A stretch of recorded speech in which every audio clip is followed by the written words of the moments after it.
she's going to be talking to you about look out for tools to help. Yes. Ready? Yes, I'm ready. She's going to be amazing. Go, Kelly! I'm ready as I'll ever be. All right. Hello, everyone. I'm going to share my Scentsy story with you guys. So I'm an old timer, I guess you could say. I started in October of 2007. So I just celebrated 15 years of being a Scentsy. And I have seen literally everything you could possibly see with your Scentsy business. At the time, we had 3 small children. Our youngest was 1 year old, and I needed something to get me out of the house. I was very fluent in toddler talk. I'm still ironically fluent in toddler talk, and I needed some adult time. So my mother-in-law came over and said, I have this basket party, and I'm like, I don't need baskets. I have small children. Like, they're gonna destroy them. What are you talking about? She's like, no, just let me bring this over. So she brought it over, and I was like, okay, this is cool, you know, the concept. And then I looked at the prices, and I was single income, and I was like, yeah, we can't afford anything. And so I bought a scent circle, but it wasn't called a scent circle back then, and I'm totally forgetting what it was, but car candle, thank you. Scent circle and a room spray, but I kept the catalog. And throughout that week, I sat with my husband, and I was like, you know, I kind of need to get out of the house. I had sold another company, but I had quit because of our kids. And we were looking through it, and I really liked that it had items that they had to repurchase instead of just buying once and being done. And so, not having any money to buy anything, somehow $100 came around in our pocket, and I purchased a starter's kit. And I bought it before I even had the products in my hand that I had originally ordered. Shortly after that, I held my open house, and I hit shooting star. And then I said I would never recruit anybody. And then May came, and somebody signed up. And then September of 2008 was a crazy year. 3 people signed up. It was just crazy. Then in 2009, when I was pregnant with my 4th child, while I was in labor, I promoted to director. So that's not overwhelming at all. Literally, I was in labor and having our child. And then, so I'm like, okay, we're doing this now, right? And then 2012 came around, and they announced the Pick, Pack, Play incentive. And that happened to be the same year that when we would go on the trip would be my husband and my 15-year anniversary, and one of the places was Costa Rica. And I said, I'm going to Costa Rica. And I did. In November of 2012, I promoted to star director, and I'm still a star director, which I'm okay with. And then now we're at the stage where our children are graduating and leaving the house. So I've seen the baby stage. I'm going to have a 21-year-old next month, and we're going into the empty nesters. This September, I started a full-time job, so I'm also now working full-time, dealing with children, and running my Scentsy business. So if I can do all of that, you guys can simply call, pick up the phone, and ask, hey, do you need to order anything? Just keep it simple. So let me get started. The topic I'm going to share with you guys is look out for tools to help. This is kind of a continuation of when I gave a Tuesday training call on August 9th, and it was entitled Expand Your Customer Outreach. And in that one, I talk about systems. So I would highly recommend go back in the workstation and search the training center and look for the August ones, and then pull up that one so you guys can learn more about systems. And I wanted to share that because systems and tools kind of go hand in hand. Systems are a tool, but in order to know what tools you want to have, you need to know what systems you're going to use within your business. In that, I talk about you need to decide what type of consultant you want to be. And I tell my team there's 3 types of consultants. There's the hobbyist, part-timer, and full-timer. And I'm going to share with you guys what that looks like so you can start kind of generating what type of consultant you are or want to be.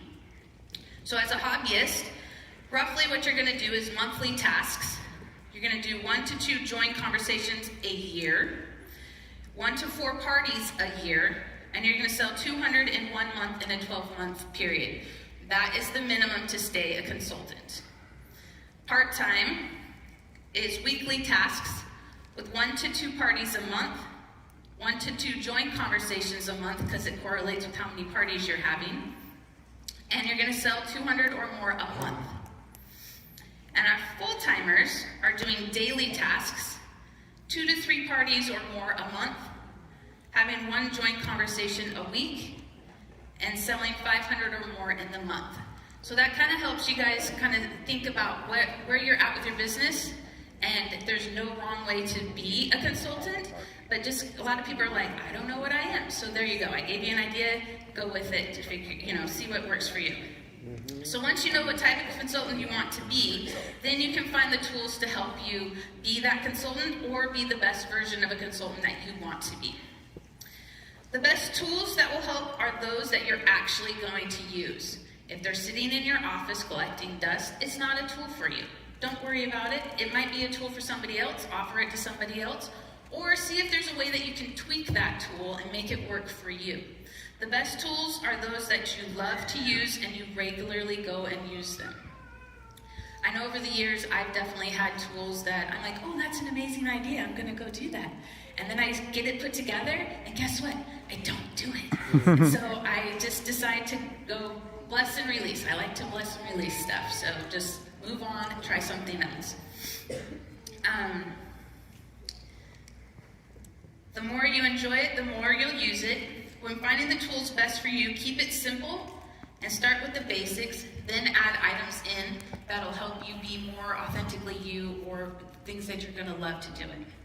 So here are my top 7 recommendations on tools that I think any consultant can use at any time in their business or any style of a consultant. So the first one, everybody who is a director, star director, or superstar director, will you please stand up?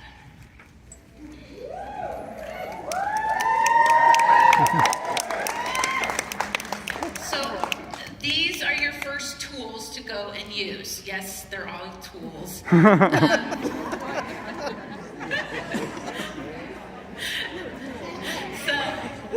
I say that because they are leaders here within Scentsy. And they are doing something right within their business, and there's a wide variety of them that if you go and ask them for help, they will help you and help you find what is best for you within your business. Now, for all of those who are standing, if you are coach certified through Scentsy, stand up or raise your hand. So we got about 10-ish of us. These are the people to go to ask to have, I like to call them success calls. If you they'll sit down with you and have a conversation. They're gonna ask questions. And in those questions, it'll help you to determine, and they'll help you as well, finding the best SMART goal for you and your business. They're not going to tell you what to do. They're gonna take the answers that you give them and help you generate the SMART goal for yourself. So talk with your upline. If you are, I think, is it Stars and Superstars? If you haven't done that class yet, I recommend it because it is game-changing for your team. I took it and I've definitely seen much growth within my team members by doing that. The next one is trainings, and you guys are off to a great start by being here today. So trainings from the home office can range in a lot of different ways. Every Tuesday there's a training call with Sarah Walker, and those get recorded and put into our training center. Also, there are on Facebook, Tuesdays and Thursdays, Jason and Sarah both go live to share tips and tricks or to share about the products and things like that. They're usually about 3 to 5 minutes long. Those great mini trainings to kind of take a look at if you don't have a lot of time. One of my favorite items to use, since I now commute up to Renton every single day, and I'm sitting in traffic, I love, and I have always loved, listening to the Scentsy Stories podcast. It's a great way to get motivation, inspiration. You'll hear from other consultants, and I just highly recommend that you guys go to it. The other ones that we have are World Tour, which we are currently at. There's also Reunion as well. And there's many other ones. Your leaders should be, and hopefully they are, doing monthly training calls with you. You can also search certain people and find their YouTube channels, and there's more trainings there as well. So if you're looking to learn about something, somebody somewhere has taught it or spoke about it, and you guys can find that information. The third one is supplies. That's kind of a no-brainer, right? Tools, that's what most people think are supplies. So the ones that I like to use are catalogs, Scent of the Month and Warmer of the Month, the website, and the Vistaprint personalized items, plus testers. That's basically what I have on a rolling basis for my business. I keep it very simple because I know I can manage that and still deal with everything that's going on. If I wanted to break it down further, my top favorites are the scented stickers because I can utilize them everywhere, and I put them in the catalog, I put them on the product sheets, I'll put them on products as well so people can smell them. The product sheets are nice because I can fold them up, put a newsletter with it, slap on a stamp in the envelope, add some more scented stickers, and mail it off to my customers. The Scent of the Month, Warm of the Month flyers, I'll also stick in my envelopes for people who I haven't heard from for about the last 3 to 6 months, kind of jive their memory, let them know, hey, I'm still here, and see if they need anything. And then my other favorite one is the personalized postcards you can get from Vistaprint. And I like these ones because I type it up once, I order it, it ships to me. All I have to do is slap my customer's address on it and put a stamp and mail it off. I like to use these when I'm out at my booths and vendor events. As soon as I get their contact information, if it's slow at my booth, I'm writing out their address and filling it out so I can put it in the mail when I head home from my booth that night. I'll usually drive and stop at the post office. The next one is to set a schedule. Having a schedule that works for you, not you working for your schedule, is a key to your business. You want to make sure that you're taking your personal family calendar and syncing it up with your Scentsy calendar. When you do that, then you know when you can do parties. You won't miss your kids' band concert or soccer game or whatever it is. You already have it all completely planned out.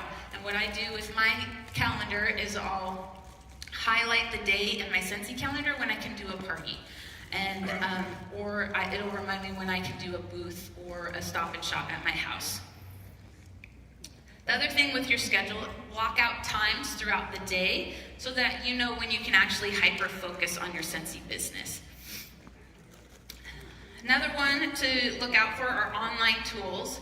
I'm not going to go into a lot of depth about this, but I encourage you guys to talk with one another and ask each other, what tools are you using online? And when I say that, what apps are you using on your phone? What social media are you on for your business? Is there a way to track expenses? That would be an online tool as well too. So there's so many, like I could sit here for over an hour telling you guys all about them. And so that's why I'm gonna give you a homework assignment, talk with one another. And the next one is adjust as the seasons adjust, or adjust with the highs and lows of business. And this is really big. If you aren't adjusting, then you're gonna get frustrated because it's like you're driving your car, right? And all of a sudden there's traffic and you need to decide, do I stay on I-5 and sit in traffic for an hour and a half? Or do I try and detour and see what's on the country back roads and see if I find something new? Having that adjustment, maybe you happen to find a new store, or which would be a new customer, or you might find a new route that might take you a whole different way, and then it'll help you detour back to the goal that it was that you were trying to search for in the first place. So always adjusting. And the number one tool to look out for is yourself. You are the best tool in your Scentsy toolbox. You already have everything you need in yourself to be successful with this business. Think about when I started in 2007, can you imagine what that looked like? Some of you weren't around during that time, so don't spoil it for others. But what it looked like, okay? So Scentsy started in 2004. My consultant ID number is 3131. So that means there was 3,131 consultants before me that started. So we had a catalog and a website. That was it. Nobody knew what Scentsy was, and we had to figure out and learn and have successes, have failures, kind of decide, is this going to work, is this not going to work? There wasn't really a Scentsy consultant store. The stuff that is available now is mind-blowing when I think back to what we had when we first started. I had a t-shirt that said a little teeny tiny Scentsy. It's my pajama top now, but it said Scentsy consultant on there. And I think there was like a license plate cover, and that was basic. There wasn't really anything. So seeing what we've gone through and the trials and errors that all of us have gone through is what has allowed us to be where we are with Scentsy today. If we didn't go through those hardships and those successes and testing new ways to do things, then we wouldn't all be here in this room today as well too. So all of the trial and errors that you guys are going to be going through is a way for you to learn. You're not failing, you're not sucking, you are learning of what to do with your business. So what you need to do is ask yourself, why? What is the reason that I became a Scentsy consultant?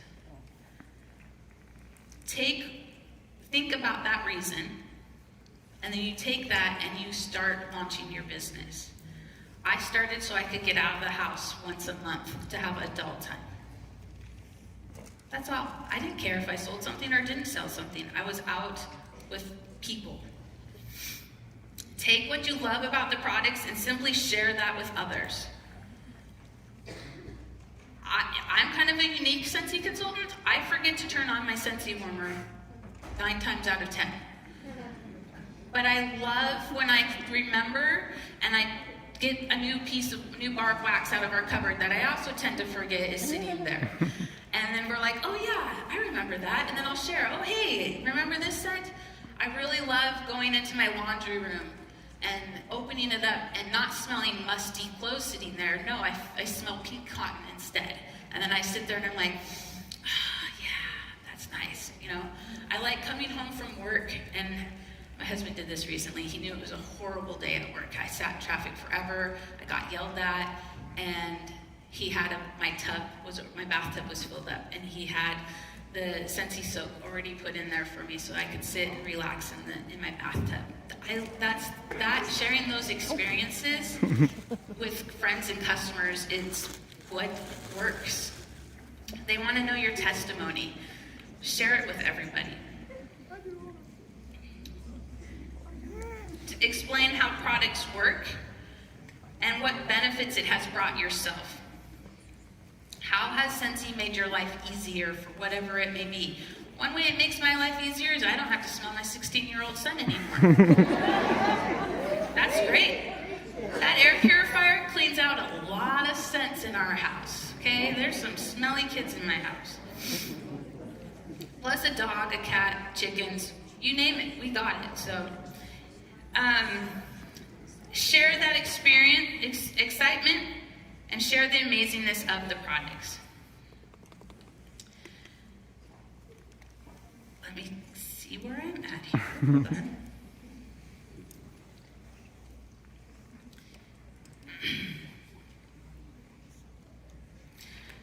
So, as you're sharing the products, you're going to have some natural instincts that are going to come about. Each of you has the same natural instincts when it comes to trial and errors inside of you.